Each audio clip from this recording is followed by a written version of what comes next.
नमस्कार, मैं हूं रत्ना और आप देख रहे हैं सी न्यूज़ भारत। आइए रुकते इस खबर की ओर।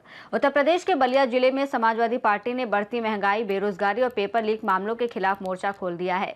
बैरिया के विधायक जयप्रकाश अंचल के नेतृत्व में सोमवार को सपा कार्यकर्ताओं ने सड़कों पर प्रदर्शन किया और सरकार के खिलाफ जमकर नारेबाजी की। बैरिया विधायक जयप्रकाश अंचल की अगुवाई में हुए इस प्रदर्शन में पेट्रोल, डीजल, रसोई गैस और बिजली की बढ़ती कीमतों को लेकर सरकार को घेरा गया। सपा का कहना है कि ये महंगाई आम आदमी, किसान और व्यापारियों का बजट पूरी तरह बिगाड़ रही है।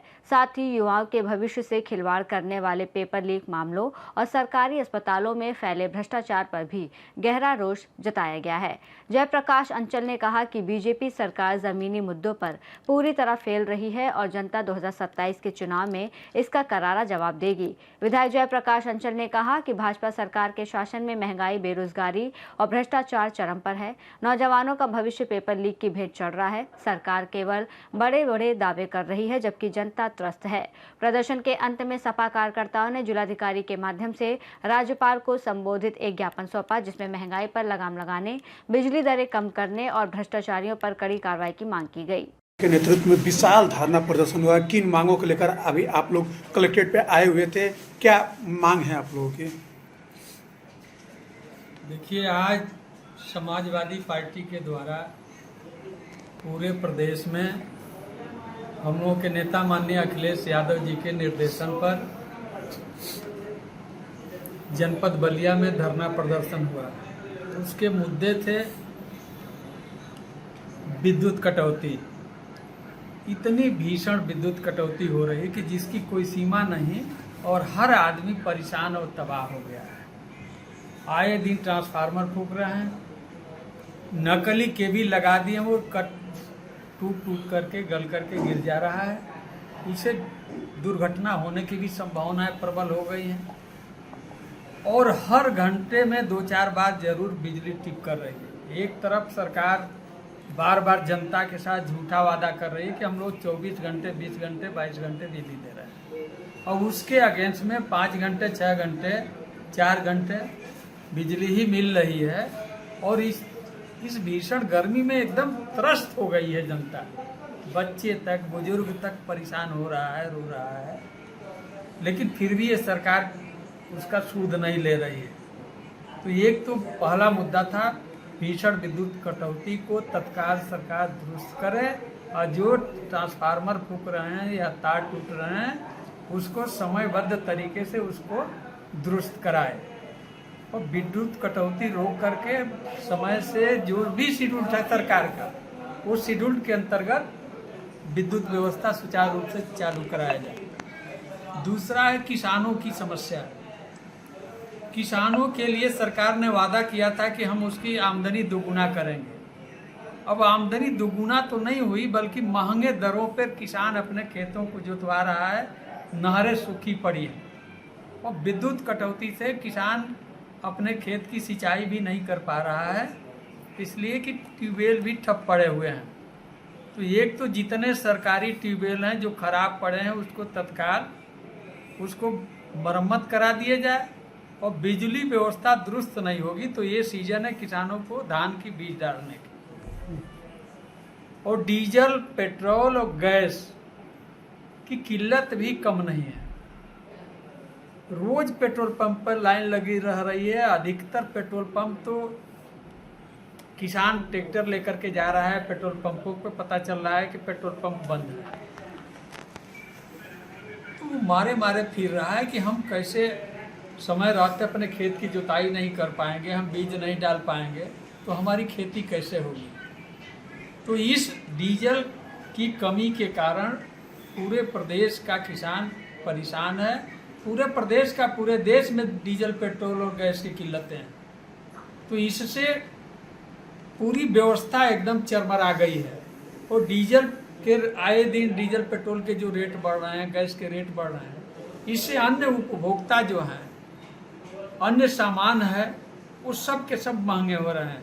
साग सब्जी भी महंगा हो रहा है, आपके दवाइयाँ भी महंगी हो रही है, कपड़ा लत्ता, तेल मसाला सब कुछ डीजल की इस मार से प्रभावित होकर के उपभोक्ताओं को अधिक मूल्य देना पड़ रहा है।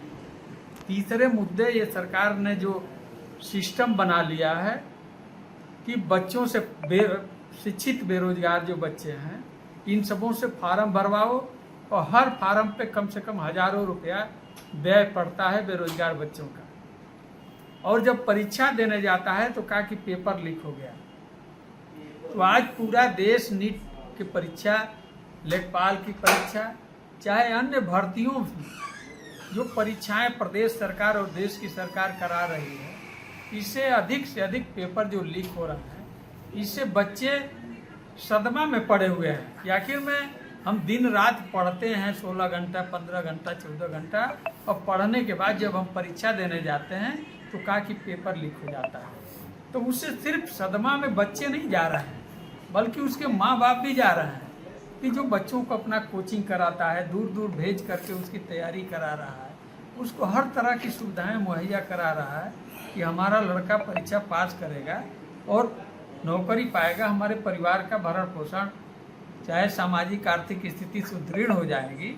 तो इसके बाद भी ये जो पेपर लीक सरकार हो गई है, पेपर लीक सरकार हो गई है, इसका पूरा शिक्षा व्यवस्था और नौकरियों पर दुष्प्रभाव पड़ा है। सरकार को इसको दुरुस्त करना चाहिए, लेकिन कर नहीं पा रही है। सही बात तो ये है कि सरकार बच्चों को शिक्षित बेरोजगार लड़के और लड़कियों को रोजगार देने में बुरी तरह से खिलाफ हो गई है। यानी इनका कोई एजेंडा नहीं है, न इनके पास इस तरह का कोई सिस्टम है कि सुचारू रूप से वो परीक्षा करा लें। सारी व्यवस्था परीक्षा के आगे फेल हो जा रही है, और जो सत्ता संरक्षित लोग हैं, जो पेपर आउट करने के मास्टर बन गए हैं, अब उनके खिलाफ कोई कार्रवाई नहीं हो रही है। तो ये भी एक बड़ी समस्या है। और जनपद बलिया बाढ़ प्रभावित इलाका है, और बाढ़ की स्थिति और खराब हो गई है। अभी हम ही लोगों के क्षेत्र में बुआल छपरा नौरंगा काम हो रहा है, दुबे छपरा काम हो रहा है, शिवपुर कपूर दियर में काम हो रहा है। अभी कहीं 10%, कहीं 5%, कहीं 15% ही काम हो पाए हैं, और 10-15 दिन के बाद नदी का पानी बढ़ाव पे हो जाएगा। और जब पानी बढ़ जाएगा तो ये भ्रष्टाचार का भेंट परियोजना चढ़ेगा, और आम जनता जिस तरह से पिछले बार परेशान थी उस तरह से इस बार भी परेशान होगी। यही गोपाल नगर दियरांचल को ले लीजिए, जहां सैकड़ों घर नदी में विलीन हो गया। वहां सरकार ने पहले कोई परियोजना नहीं दी, अब किसी तरह से दी भी है, टेंडर हो गया है, अभी काम भी शुरू नहीं हुआ है। तो जब काम ही नहीं शुरू होगा तो फिर लोगों का बचाव कैसे किया जा सकता है? तो ये जो लापरवाही चल रहा है शासन प्रशासन के द्वारा, इस पर बाढ़ का सीजन है, तत्काल हम तो यही कहेंगे कि जिलाधिकारी महोदय भी इस पर सक्रिय हों और खुद बाढ़ का दौरा कर लें कि अगर कार्य में शिथिलता बरत रहे जो अधिकारी, उसके खिलाफ कार्रवाई करें, और शासन को भी उस पर, सरकार को भी उस पर एक्टिव होना चाहिए। इसलिए कि अब बाढ़ आने में कोई ज़्यादा समय नहीं है, चाहे घाघरा नदी का बाढ़ हो या गंगा नदी का बाढ़, बाढ़ पर त्वरित कार्रवाई होनी चाहिए।